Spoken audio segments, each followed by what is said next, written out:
Dom? Yeah, I just wanted to add because uh, I was running the development camp or helping running the development camp when Myers was in Calgary at that point, and I remember the depth. I don't even know if you'd call it depth, just the amount of committed contracts they had to defense, and even in the minors, they had 10 guys.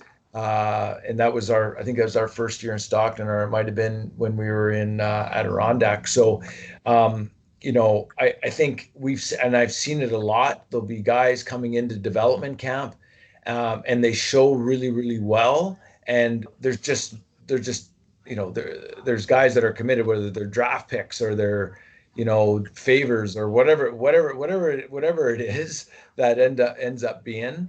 But like again, it's countless the amount of guys that you see come in and they're and then they're coming in different ages, whether it's 19 or 21, 22, and then you fast forward 4 or 5 years and they've grinded through it, and then they'll pop up somewhere else. And a lot of that is the intent on the player, and I say it a lot, like it's a battle of attrition, like to be able to play, just to be able to play pro at a higher level, or wherever it is. And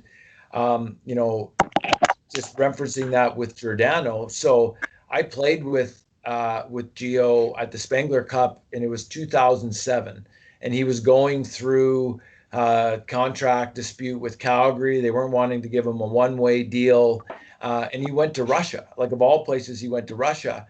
And I'm not sure if those on the call are familiar with Russia, but it's literally a different world. Like there's like to be able to go over there and to be able to keep your sanity, because the rules are all different. Like it's just, but he was focused on what he wanted to do. We ended up coming and playing the Spengler Cup, which is basically a collection of guys that have played.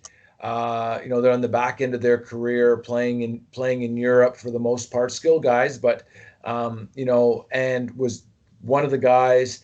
And then fast forward when I took my first job as a skill coach in Calgary, he was the guy after practice that was coming to me and be like, I need to do some stuff on my footwork. I need to do some stuff, for shots, and like very, very open to suggestion, like changing. He changed the height of his stick. He wanted a bigger paddle, but he was a student of himself, and so constantly searching for ways to improve his game.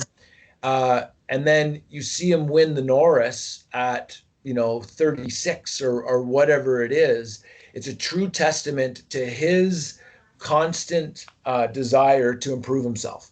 And I'll be honest with you, there was guys within Calgary that would be Giordano, right? Chirping him, like being the cool guy, being like, this guy's working too hard. Like, I'm just going to sit back with my feet out. Why are you doing the extra?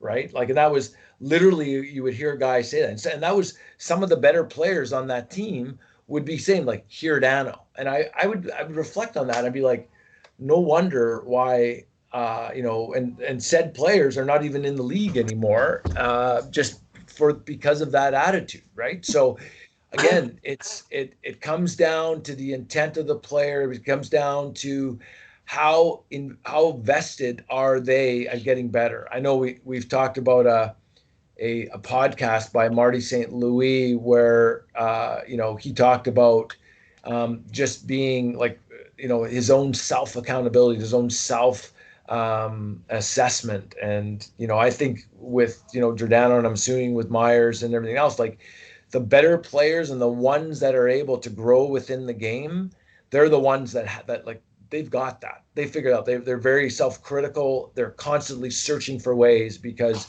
the moment that you figure that you've got it figured out is the moment, like, oh, I've got this figured out. I'm just gonna coast here.